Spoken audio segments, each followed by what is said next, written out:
예, 하나님께서 주시는 말씀은 신명기 말씀 보겠습니다. 신명기 5장 6절에서 21절까지 말씀입니다. 신명기 5장입니다.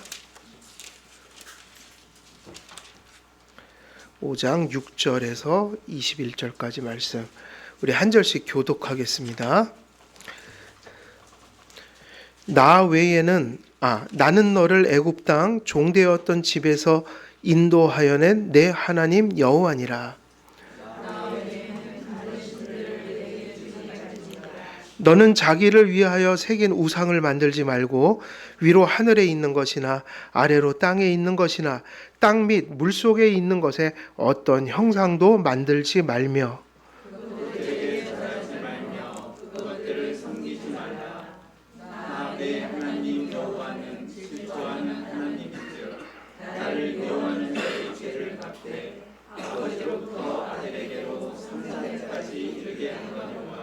나를 사랑하고 내 계명을 지키는 자에게는 천대까지 은혜를 베푸느니라. 너는 내 하나님 여호와의 이름을 망령되이 일컫지 말라. 나 여호와는 내 이름을 망령되이 일컫는 자를 죄 없는 줄로 인정하지 아니하리라. 내 하나님 여호와가 내게 명령한 대로 안식일을 지켜 거룩하게 하라. 일곱째 날은 내 하나님 여호와의 안식일인즉 너나 내 아들이나 내 딸이나 내 남종이나 내 여종이나 내 소나 내 나귀나 내 모든 가축이나 내 문 안에 유하는 객이라도 아무 일도 하지 못하게 하고 내 남종이나 내 여종에게 너같이 안식하게 할지니라. 너는 기억하라. 내가 애굽 땅에서 종이 되었더니 내 하나님 여호와가 강한 손과 형팔로 거기서 너를 인도하여 내었나니 그러므로 내 하나님 여호와가 내게 명령하여 안식일을 지키라 하느니라. 너는 내 하나님 여호와께서 명령하신 대로 내 부모를 공경하라. 그리하면 내 하나님 여호와가 내게 준 땅에서 내 생명이 길고 복을 누리리라. 간음하지 말지니라. 도둑질하지 말지니라. 내 이웃에 대하여 거짓 증거하지 말지니라. 내 이웃의 아내를 탐내지 말지니라. 내 이웃의 집이나 그의 밭이나 그의 남종이나 그의 여종이나 그의 소나 그의 나귀나 내 이웃의 모든 소유를 탐내지 말지니라. 아멘. 예, 우리 이제 기독교 강요를 보겠습니다. 기독교 강요. 오늘은 240페이지죠.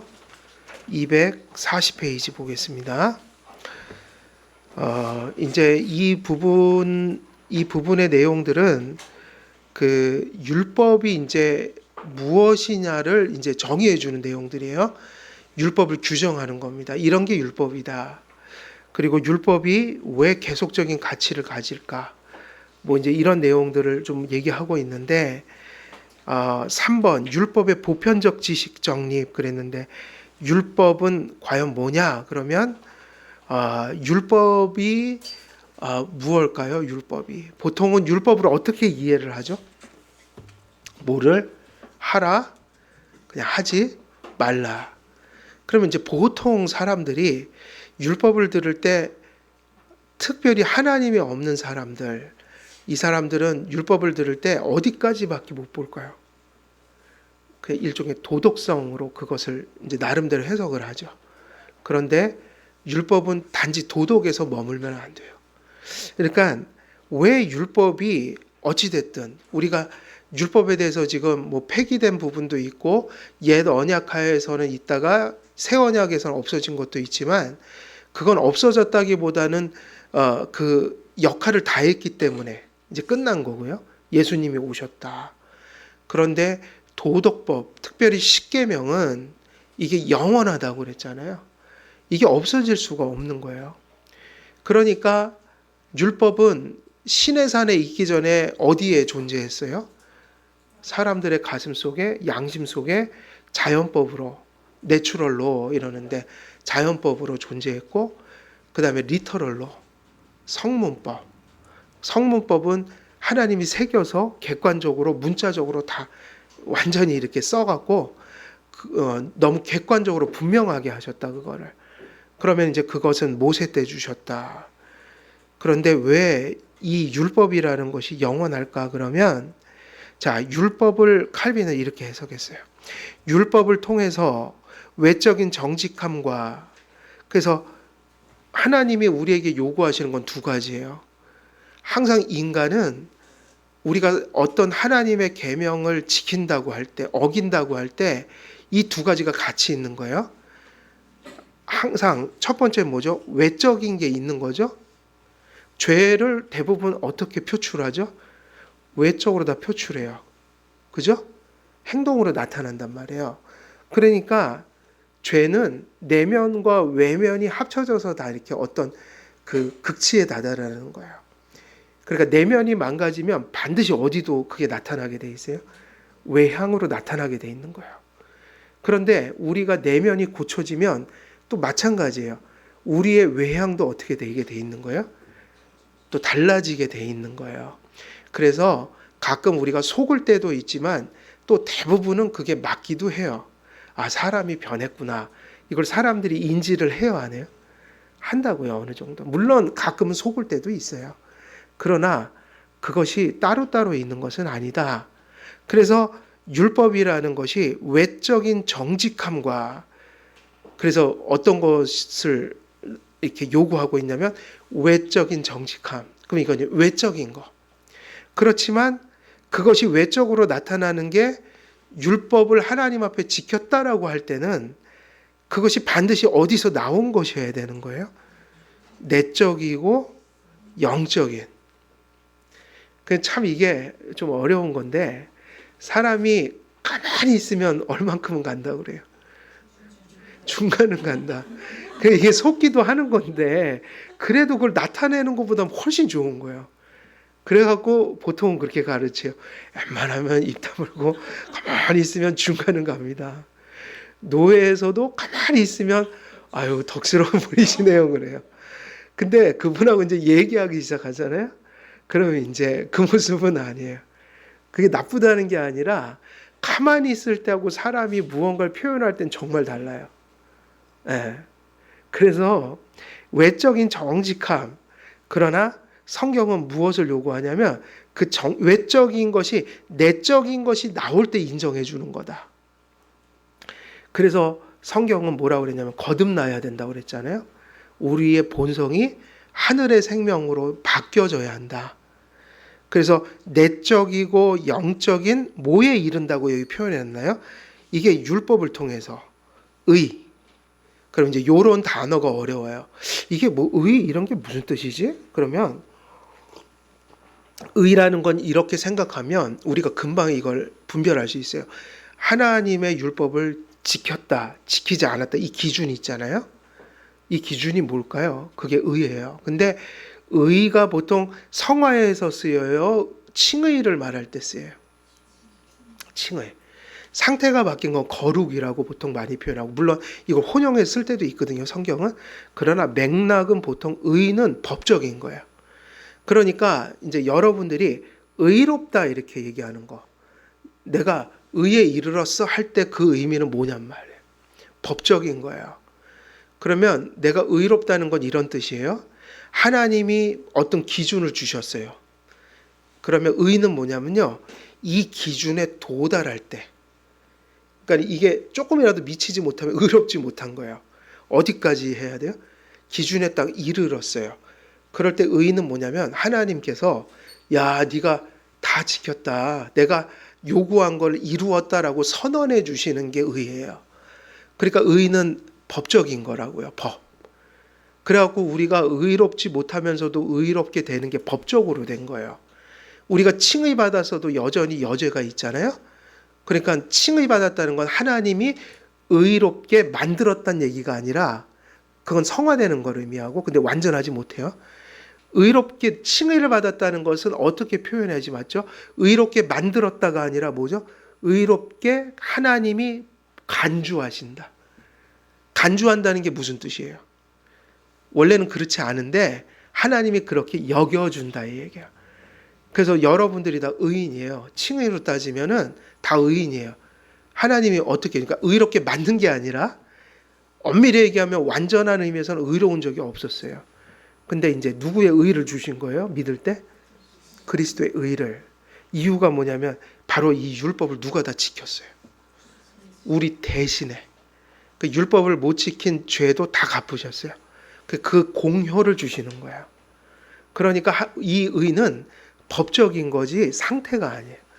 그러니까 하나님이 우리가 의인이라고 할 때 그 의인이 왜 의인이지 그러면 하나님이 원래는 우리가 아닌데 예수님의 의를 가지고 우리를 보심으로 우리를 의롭다 어떻게 한다는 거예요? 간주하신다. 여겨주신다. 그러니까 실제로는 아닌 거예요. 그게.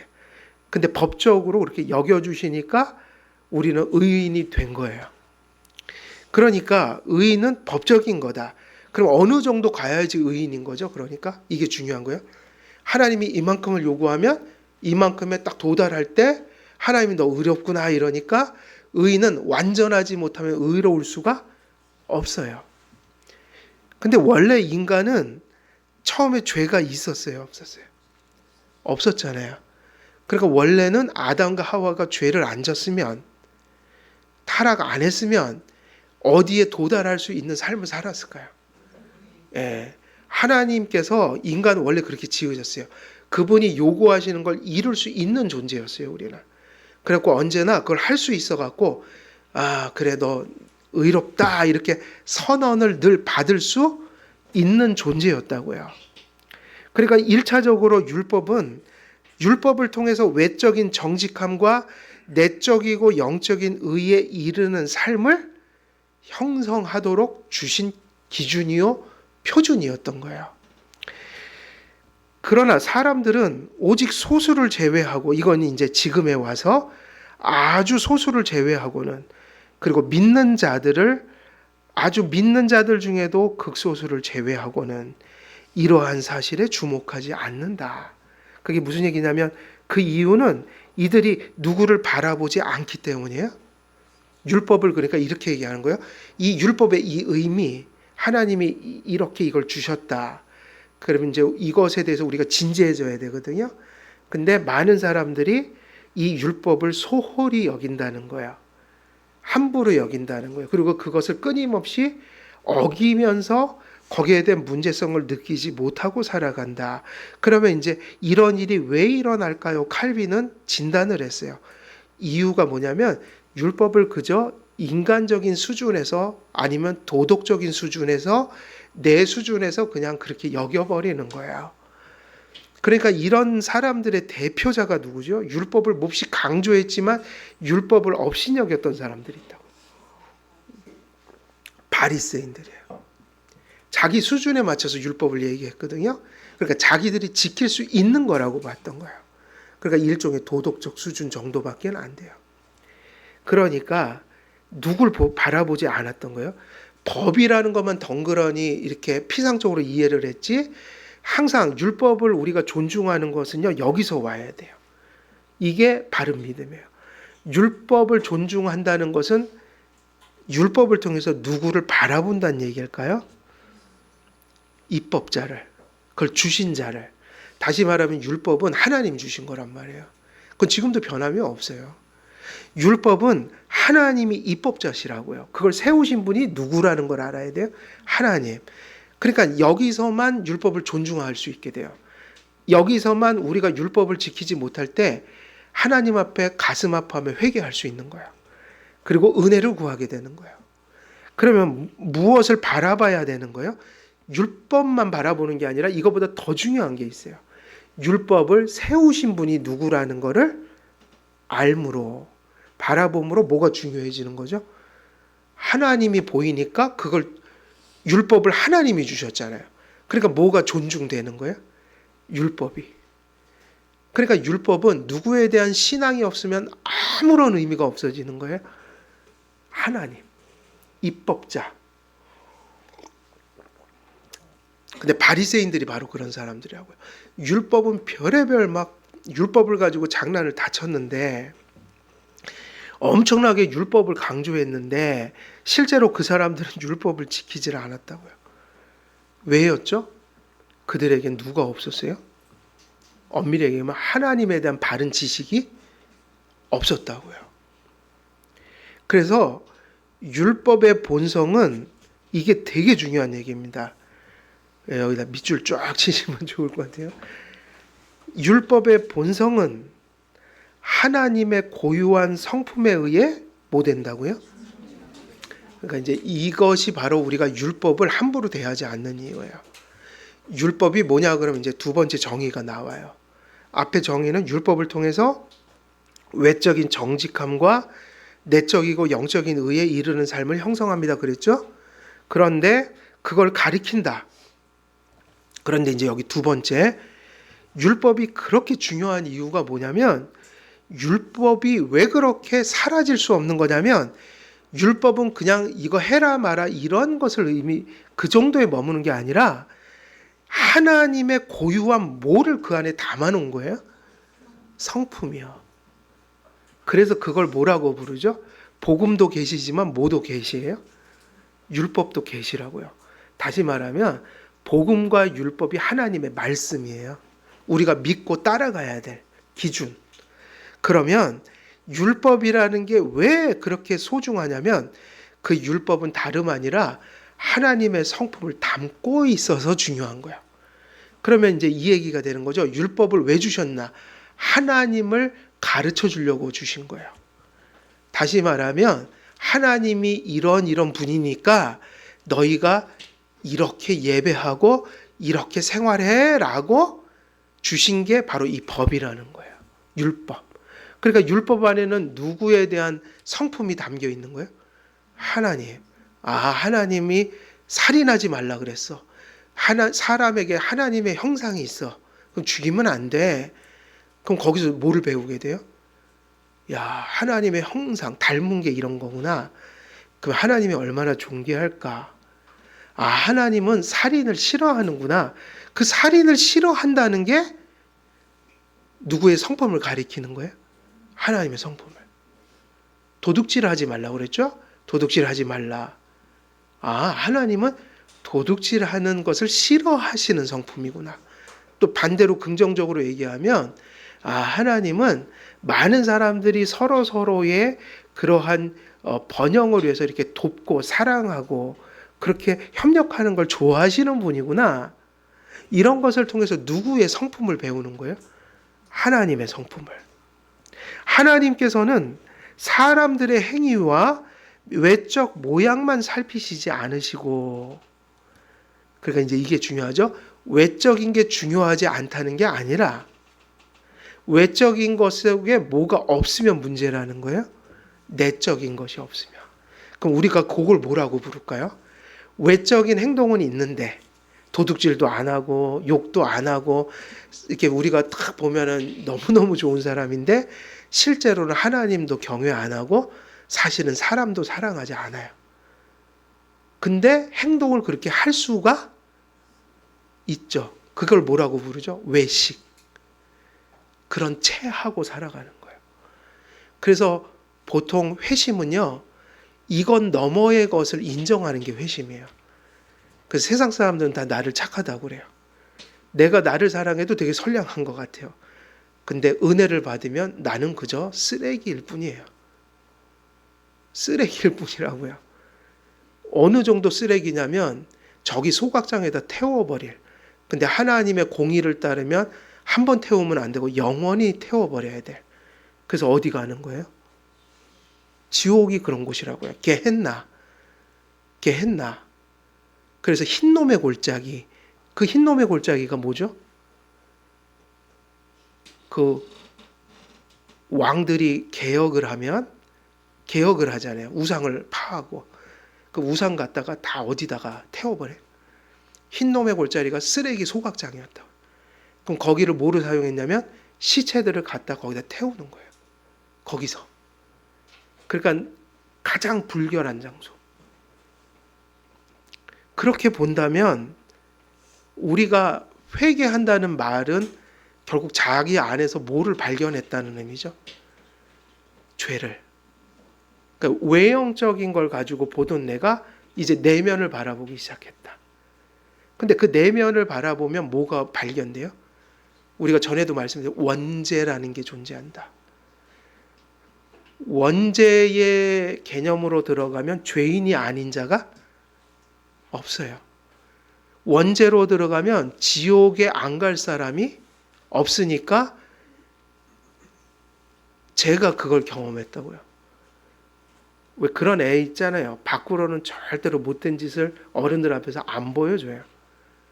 근데 예수님 만나고 나니까 나도 똑같은 문제하더라고요. 그래서 그 이후로는 절대로 제가 저를 착하다고 생각하지는 않아요. 지금까지도. 그 말을 함부로 쓰질 않아요. 왜냐하면 죄를 아니까요. 그래서 자기의가 기독교인이 있을 수가 없는 거예요. 성경에 보니 칭찬은 누가 하게 하라고 그랬어요? 그건 좋은 거예요. 그 진정성을 보고 사람들이 자꾸 그 얘기를 하니까 누가 칭찬하게 하는 거예요? 남이, 타인이. 성경에도 있어요. 타인이 칭찬하게 하라 너를. 그건 좋은 현상입니다. 자꾸 욕먹고 사는 것보다 그러나 나는 나를 칭찬할 수가 사실은 없어요. 그래서 이게 중요합니다. 하나님께서는 사람들의 행위에 뭐를 보시지 않아요? 외적 모양만 살피시는 분이 아니라 마음의 순수함을 동일하게 보시니까 이렇게 들어가면 율법의 수준은 너무 높은 거예요. 그래서 여러분 예수님의 삶이 그건 너무 힘든 삶이었어요. 예수님이 우리를 대신해서 인간으로서 율법을 다 순종할 때는요. 가슴 속에서도 뭐가 끓어오르는 가운데서 첫 계명도 지키고 둘째 계명도 지키는 거예요. 사랑이요. 순결이요. 의로움이요. 다시 말하면 예수님은 외적으로만 행동하시지 않으셨고 그 모든 율법을 순종하는 어떤 순간에도 내면적인 게 동반되지 않으면 그분은 중보자가 될 수 없는 거예요. 근데 이런 삶은 우리에게는 지극히 피곤한 삶인 거예요. 어려운 삶인 거예요. 외적으로 하는 것도 힘든데 뭐도 맨날 있어야 돼요. 맨날 마음도 일관돼야 되는데 그래서 우리는 못 지키는 거예요, 이걸. 그 정도만 해도 다행인 거죠. 그죠? 어쩔 때는 마음은 아닌데 그래도 이게 오르니까 가야지 하면서 가는데 그때는 마음이 고갈돼 있어요. 그러면서 또 하나님 또 마음 주세요. 그래서 또 가긴 하지만 우리는 그게 일관되지를 않죠. 우리가 마음이 편할 때는 또 이렇게 사랑합니다. 뭐 이렇게 잘하는데 마음이 내가 엉망이면 이게 잘 돼요, 안 돼요? 안 된다고요. 이게 어려운 거예요. 근데 예수님은 어떤 삶을 사신 거예요? 외적으로도 다 지키시고 내적인 동기도 언제나 그 모습하고 똑같으셨어요. 이게 엄청나게 힘든 일이에요. 예수님은 어떤 순간에도 그렇게 사셨다는 거예요. 그러니까 이런 분이 있어요, 없어요? 없어요. 그래서 우리의 희망은 예수님밖에 없는 거예요. 그러므로 율법의 완전하고 엄중한 요구는 그러니까 이제 이 말이 되게 율법은 원래대로 하면 완전하고 어떻다는 거예요? 엄중해서 조금이라도 죄가 가슴속에 있는 사람은 절대로 율법을 그 의에 이를 수가 없다. 그래서 우리는 하이델베르그 신앙고백서를 보면 이 율법을 당신은 지킬 수 있습니까? 그럼 뭐라고 답해요? 지킬 수 없습니다부터 얘기함으로 이 율법을 추구하기 시작해요. 없습니다. 그 얘기는 무슨 얘기일까요? 우리가 거듭나야 합니다. 그죠? 그리고 은혜를 주셔야 합니다. 그리고 정말 중요한 게 한 개 더 있어요. 그럼에도 불구하고 우리가 계속 이것을 이런 결핍된 상태가 천국 갈 때까지 이어질 것이니까 필히 율법을 지키려면 누구의 용서가 함께 해야 되는 거예요? 그리스도의 용서가. 그 용서 때문에 계속 봐주시는 거예요. 갈 수 있는 거예요. 그래서 우리는 그리스도인들은 완전하게 지키지 못하지만 목표를 향해서 가는 것을 주님이 허락하셨다고요. 사람의 법도 어떤 사건이나 행동에 대해 계획과 의지에 관심을 갖지만 그것이 외적으로 드러나지 않은 경우 제재하지 않습니다. 그러나 하나님의 눈은 외적으로나 내적으로나 모든 것을 보심으로 아무도 그 눈을 피할 수가 없습니다. 그래서 여러분, 법은 어디가 더 무서워요? 사실은 물리적인 거 막 하는 건 어디예요? 교회예요, 세상이에요? 세상은 심지어는 어디까지 하죠? 사형까지 하니까 생명까지 앗아간단 말이에요. 근데 이게 좀 아이러니해요. 세상은 밖으로 나타난 것만 가지고 해요. 교회는 그런 거 해요, 안 해요? 사형시키고 감옥에 가도 이런 거 안 해요. 교회가 7일을 해갖고 최고 하는 게 뭐인 거밖에 없어요? 수창금지하고 뭐 출교 정도? 그런데 그게 더 무거운 의미로 받아들여져야 됩니다. 교회는요, 외적인 것만이 아니라 내적인 것을 묻는 거예요. 당신 믿음이 없습니다. 당신의 마음이 타락했습니다. 왜냐하면 세상법은 누구에게인가 피해만 안 주면 감옥에 가두지는 않아요. 왜냐? 그 국가의 법은 신앙에 관련된 게 아니기 때문에 외적인 걸 다루는 거예요. 외적인 사회적 질서를 지켜주는 거예요. 그런데 교회는 사실은 뭐를 다루죠? 영적인 것과 마음의 문제를 다뤄요. 그래서 세상처럼 물리적인 거로 따지면 아무것도 아니지만 사실은 무섭게 여겨야 될 게 뭐예요? 하나님의 말씀이에요. 하나님의 법이에요. 그러니까는 세상에서 사형 선고 당하는 것보다 하나님 앞에 7일을 당해서 당신은 오늘부터 성도가 아닙니다. 이게 더 무서운 것이어야 돼요. 왜냐면 이건 영적인 거예요. 결국 이걸 회개 안 하면 어디로 가게 돼요? 지상 감옥은 몇 년 있으면 되지만 지옥에 가게 되는 거예요. 그러니까 사실은 무게로 따지면 교회 안에서 얘기하는 법들이 더 무서운 거예요. 그게 더 진중하게 여겨져야 돼요. 그리고 교회는 내면을 다루는 거예요. 그러나 하나님의 눈은 외적으로나 내적으로나 모든 것을 보심으로 아무도 그 눈을 피할 수 없습니다. 그래서 오늘 오전에 성령님이 누구 안에 내주하신다는 걸 의식하며 살아야 된다고 그랬죠. 우리 안에요. 다 보실 뿐만 아니라 같이 하고 계신 거예요. 가끔은 회개하게 되는 이유가 그거예요. 그 죄를 지을 땐 잠시 있긴 해요. 하나님의 임재도 성령의 내주도 잠깐 있고, 근데 그 있는다는 게 모른다는 의미가 아니라 왜 그럴 때 있잖아요. 회피하는 거. 그러니까 이게 가능하니까 다윗이 어디까지 가는 거예요? 도대체 이 사람이. 이게 말이 안 되잖아요. 어디까지 갔어요, 사실은. 죄가. 간음했잖아요. 또 어디까지 갔죠? 살인. 근데 교회 안에서도 그런 일이 있어요, 없어요? 가끔은. 있다고요. 없는 게 아니에요. 있어요. 근데 몰라서 그럴까요? 그건 아니에요. 그러니까 참 이게 아이러니지. 알지만 이렇게 잠시 눈을 내가 스스로 이렇게 가려버리고 혹은 주님한테 보지 마세요. 그러고서 못된 짓을 할 때가 있단 말이에요. 근데 그것을 알아야죠. 절대로 하나님을 우리의 손바닥으로 가릴 수 없다. 원래는 그 얘기죠. 하늘을 손바닥으로 가릴 수 없다. 근데 진짜 그 말을 이렇게 바꿔야 돼요. 하나님의 그 시야를 손바닥으로 가릴 수 없다. 그래서 그게 이제 정상적인 성도 삶이죠. 당연히 죄성이 있으니까 우리는 그럴 때가 있지만 그래도 그것을 그렇게 하고 나서 빨리 깨달아야 한다. 깨닫고 회개하는 이유가 아이고 내 가슴 속에 성령을 모셨는데 이러면 안 되지. 이제 우리 어머니가 가끔 그런 소리 하실 때가 있어요. 우리 어머니는 진짜 이렇게 성경 잘 모르는 분이에요. 제가 부모님을 못 가르치겠더라고요. 참 그게 어려워요.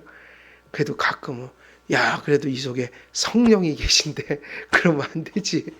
동구나 여기 성령이 계신데 네가 그러면 안 되지. 그 소리를 하셔요 가끔. 그럴 때는 어머니가 무섭죠.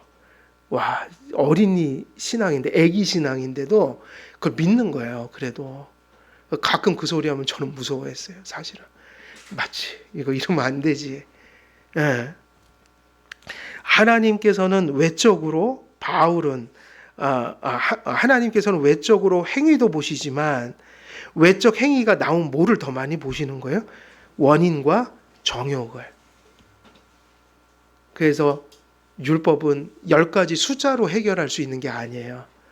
하나만 어겨도 못 어기는 거고, 심지어는 이게 외적인 걸 넘어서 내적인 걸 요구하니까 원죄가 있는 우리들은 사실 예수님 없으면 이거를 말도 못하는 거예요. 아예 말을 할 수 없다. 그 원인과 정욕을 주시한다. 그래서요, 우리가 우리 인생의 문제를 좀 해결해야 될 때가 있죠. 우리가 어떤 인생의 문제를 풀어야 될 때가 있잖아요. 인생 속에 뭔가 내 삶에 막 꼬여들 때가 있다고요. 그때 우리가 우리 문제를 해결하려면 바로 이것이 있어야 돼요. 문제의 표피를 건드린 게 아니에요. 모든 문제는 항상 뭐가 있냐? 원인과 근원이 있어요. 우리의 인생이 막 어려워지고 꼬이고 또 때로는 내 신앙이 막 흐트러지고 이럴 때 외적인 것만 돌려놓는다고 되는 게 아니라 어디를 봐야 되는 거예요? 하나님 말씀에 깨어서 그 말씀을 가지고 나를 들여다보니 내 안에 원인이 보여야 된다고요. 내 안에 뭐가 보여야 돼요? 정욕이 보여야 돼요. 다시 말하면 근원, 문제의 근원을 해결해 버려야 된다. 저는 의자에 자주 앉아 있으니까 쫑기가 나요. 정말 쫑기가 자주 나요. 근데 이거를 이렇게 대충 하잖아요. 치료를. 그럼 반드시 재발되고 근이 남아갖고요. 계속 괴롭혀요. 제가 작년에도 엄청 고통했어요. 몇 달 동안 쫑기가 안 없어요. 그 어떤 약국 갔더니 역시 그런 데가 용해요. 할아버지가 덜덜덜 떨면서 문 닫기 직전인데 저는 바르는 거 자꾸 달라고 그랬어요. 다른 약국도 다 바르는 걸 주니까. 근데 그분은 아니래요. 그거 갖고 안 돼. 이거 먹어야 돼. 그러면서 이게 하루에 2알씩 하고 2가지를 주시는데 그걸 먹었더니 그 뿌리가 고쳐졌나 봐요. 그 알맹이가 안 잡히더라고요. 와, 그분이 그 장인인가 우리 정서수 장로님처럼 그 장인이셔요. 그쪽에. 절대로 다른 약국 가서 그런 거 먹는 거 안 주시더라고요. 다 연고 바르래요, 연고. 병원에서도 연고 주더라고요. 근데 안 나요. 또 재발하고, 또 재발하고, 또 재발하고. 근데 그분이 이렇게 덜덜덜 떨면서 주신 거 먹으니까 제가 지금 이제 한 4흘 먹었는데 알맹이가 없어진 것 같아요. 그러니까, 그치. 그분 말씀이 맞다. 그분이 그 얘기를 했거든요. 그 근을 뽑아야 된다고. 그게 없어져야 된다고. 그 껍데기에다 발라갖고 뭐 안 난다고. 딱 하시는데, 그 말이 맞다. 이게 영적인 것도 같아요. 예수님도 그 얘기 하셨잖아요. 바리새인들한테 너희들 도둑질 했냐 안 했냐 그러니까 다들 안 했다고 그랬잖아요. 그랬더니 뭐라고 그러죠? 니네들 도둑질 안 했다고 말도 안 되는 소리. 니들 들여다봐라. 뭐가 있냐 그러니까 뭐가 있어요? 욕심과 탐심이 없는 사람은 없더라. 그러면 다 뭐 한 사람들이에요? 다 도둑질한 사람들이에요. 너희들 실제로 누구 어디 가서 간음한 적 있냐 없냐 그러니까 다들 자신 있게 없습니다 그럴 거 아니에요. 근데 진짜요? 마음속에 그런 나쁜 생각이 마음이 정욕이 없는 사람은 없어서 가끔 그게 올라올 때가 있죠. 그러면 그걸 예수님은 뭐라고 불러요? 간음자라고 불러요. 그러니까 이것이 회심한 자와 거짓 회심한 자의 차이는 뭐죠? 거짓 회심이 있을 수 있어요. 껍데기만 하는 거예요. 그러나 진정한 회심은 원죄를 인정하는 거예요. 내 내면의 죄를 인정하는 거예요. 거기까지 봐야 한다. 그러므로 바울은 율법은 어떤 것으로 얘기했어요? 신령한 것으로 영혼과 마음과 뜻을 다한 복종을 명령하는 동시에 그러니까 율법을 지켰다 정도 하려면 외적인 것과 영혼과 마음과 뜻을 다해서 하나님을 사랑하고 이웃들과 바른 관계를 맺어야 되는데 이게 우리에게는 불가능해요. 그죠? 그래서 이제 이게 중요해요. 율법을 지킨다라고 하기 전에 율법을 이제 우리면서 순종하면서 사는 게 맞죠? 제3용도. 하지만 무엇부터 얘기해야 돼요? 회개부터 하고 그리고 은혜부터 받아야 되고 내가 딴 사람이 돼야 된다는 거예요. 그래서 누가 절실한 거예요? 예수님이요. 그래서 마음과 영혼과 뜻을 다한 복종을 명령하는 동시에 육체의 모든 더러운 것이 씻겨서 오직 영의 향기만이 나는 천사와 같은 완전한 순수함을 요구하는데 이게 사실은 언제 잠깐 있었던 거예요. 천사와 같은 순결함이 에덴 동산에서 타락하기 전에 아담과 하와에게. 그래서 예수님을 믿는다는 건 다시 뭐를 회복하는 그런 상징적 의미가 있는 거예요. 에덴을 회복하는 거라고요. 이것이 율법의 본성입니다.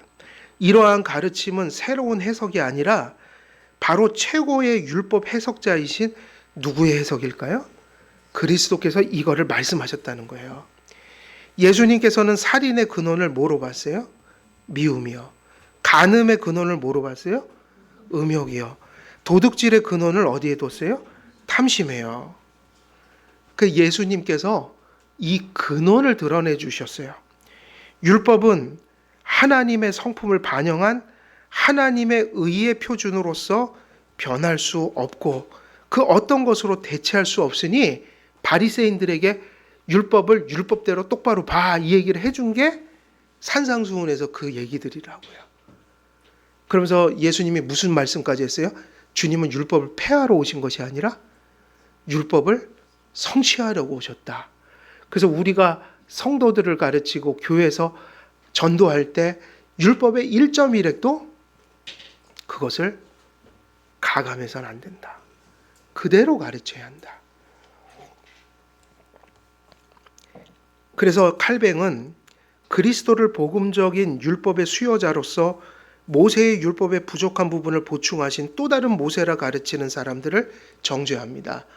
제세례파, 그 다음에 이게 이제 누구냐? 알미니안주의자들에게 이런 게 있어요.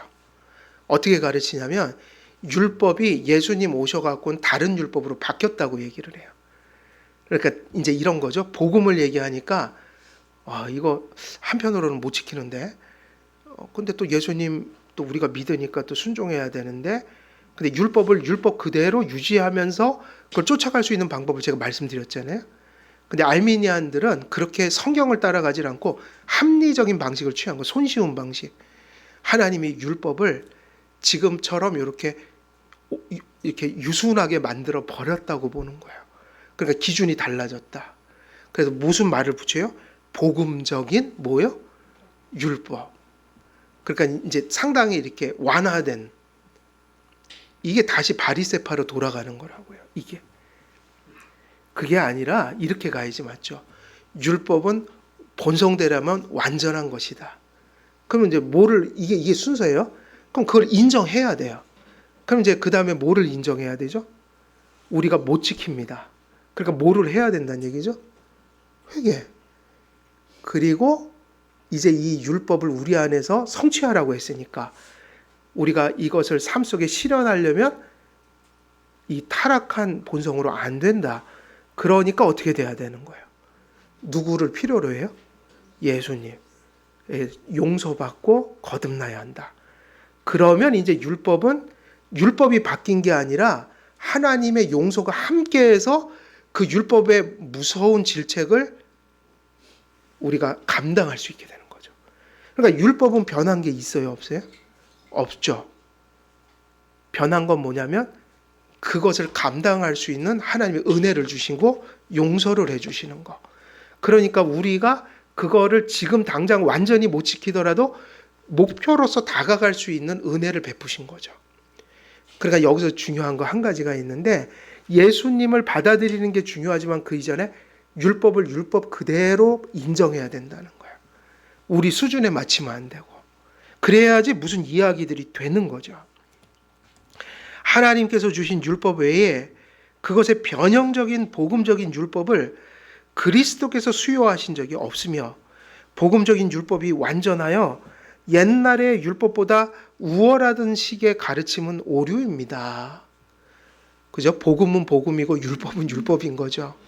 근데 복음을 인해서 우리가 율법을 긍정적으로 이제 실현하면서 갈 수 있게 된 거예요. 불완전하지만. 그 이걸 어디서 가르친다고요? 이렇게 제세례파 옛날에, 그리고 또 어디죠? 알미니안주의에 속한 사람들이 이런 걸 많이 얘기했어요. 네. 그리스도께서는 새로운 율법을 주신 적이 없어요. 바리새인들의 왜곡으로 오해된 율법을 이렇게 바로 잡아 주셨을 뿐이다. 율법은 영원히 유일한 뭐죠? 의의 표준입니다. 이거는 변함이 없어야 돼요. 지금도 이걸 인정해야 돼요. 그러니까 우리가 다가갈 목표는 어디에 있다고 그래야 돼요? 생활의 목표는 율법이 요구하는 것을 목표로 가야 된다. 그러니까 힘들다고 안 갈래요? 그러면 안 되고요. 힘드니까 수준을 좀 낮춥시다. 이래도 안 되고요. 그냥 성경이 오라고는 그대로의 그것을 목적에다 두고, 그러면서 겸손하게 주님의 용서와 은혜를 구하면서 한 발 한 발 다가가는 것이다. 이해되시죠? 이렇게 가야 합니다. 그래서 우리는 여전히 이렇게 얘기합니다. 율법은 영원히 유일한 의의 뭐죠? 표준입니다. 그것은 옛 언약 하에서나 새 언약 하에서나 동일한 율법이니까 예수 그리스도도 옛 언약이나 새 언약 속에 그에 대한 믿음은 본질이니까 바뀔 수가 없죠. 근데 또 하나 바뀔 수 없는 게 구약에서나 신약에서나 율법도 언제나 율법은 그런 게 율법인 거예요. 예. 그리스도께서는 새로운 율법을 주신 것이 아니라 산상수훈에서 뭐를 하신 거예요? 바리새인들의 악한 누룩으로 하나님이 원래 주셨던 의도를 유대인들이 왜곡해버렸기 때문에 그것을 제자리로 돌려놓았던 것이 너희는 이렇게 말하나 아니다. 나는 너에게 이렇게 이야기한다. 이랬던 거예요. 그게 산상수훈에 나온 율법관이에요. 그래서 이제 여기까지 오늘은 하면 될 것 같습니다. 그래서 이제 오늘 말씀 정리하면 율법을 어떻게 하는 거로부터 이제 우리가 모든 게 이렇게 바르게 풀려갑니까? 율법을 율법대로 존중하고 인정해야 합니다. 그것은 완전한 하나님이 주신 의의 표준이에요. 근데 그 다음에 이걸 잊어버리면 안 되죠. 나를 잘 봐야 되는 거죠. 내가 나를 말씀 안에서 잘 발견하면 내가 이걸 지킬 수 없는 존재였구나. 그러니까 누구를 절실히 붙들어야 돼요? 그리스도. 그러나 그리스도를 모시면 내가 거듭나고 은혜를 받아 율법을 쫓아갈 수 있게 하시지만 또 완전하지는 않으니까 끊임없는 하나님의 그 용서가 불완전함을 극복하고 갈 수 있게 한다. 그래서 결론적으로 우리는 이제 성도들의 생활은 그 십계명이 주신 원리를 따라 그것을 순종하면서 살아가는 게 맞는데 그 완전한 것은 목표로 두고 우리가 지금 다가가고 있습니다. 그게 이제 성화의 어떤 수단인 거예요. 여기까지 얘기를 하면 이제 율법에 대한 이제 그 아주 중요한 율법이 무엇인가, 율법을 복음 안에서 우리가 어떻게 수용해야 되는가를 다 말씀을 드린 겁니다. 그래서 이제 중요한 내용들은 이제 다 전했어요. 그리고 이제 다음 시간에는 이제 구체적으로 십계명을 이제 하나하나 해석해 갈 것입니다. 그때 이제 제일 먼저 언급하는 게 뭐냐면 율법의 10조항은 10조항으로 끝나는 게 아니라 수만 가지가 될 수 있다. 그럼 그게 뭐냐면 율법에서 십계명으로 딱 이렇게 추린 거는 그건 제유법이다 이 얘기예요. 그 영역과 원리에서 대표적인 거 하나씩 예를 든 겁니다. 그렇게 이제 다음 주에 그 의미들을 좀 살펴볼 것인데 오늘 전한 내용은 율법을 우리가 어떻게 받아들여야 되는지에 있어서 몹시 중요한 내용들이에요. 이제 그런 내용들을 이제 전했으니까 오늘 여기서 마치도록 하겠습니다. 제가 기도하겠습니다. 하나님 아버지, 주님의 성품을 계시하고 또 그 성품을 계시하실 때 우리가 그 안에서 그 하나님을 어떻게 예배하고 또 그 앞에서 우리가 어떻게 생활해야 하는지 성도들의 의의 표준으로 주신 그 율법, 그리고 그리스도 안에서 그 율법을 어떻게 순종하면서 가야 할지 우리들이 이제 말씀을 다 전하였습니다. 이 말씀들이 우리의 가슴 속에 기억되게 하시고 우리의 생활과 예배로 돌아갈 때마다 우리가 언제나 그 하나님의 계명을 생각하며 복음 안에서 그 계명을 또 목표로 두고 한 발 한 발 다가가는 성화의 아름다운 진보가 우리의 삶 속에 날마다 나타날 수 있도록 성령으로 함께해 주시고 큰 은혜로 우리 모두를 붙들어 주옵소서. 감사드리오며 우리 주 예수 그리스도의 이름으로 기도드리옵나이다. 아멘.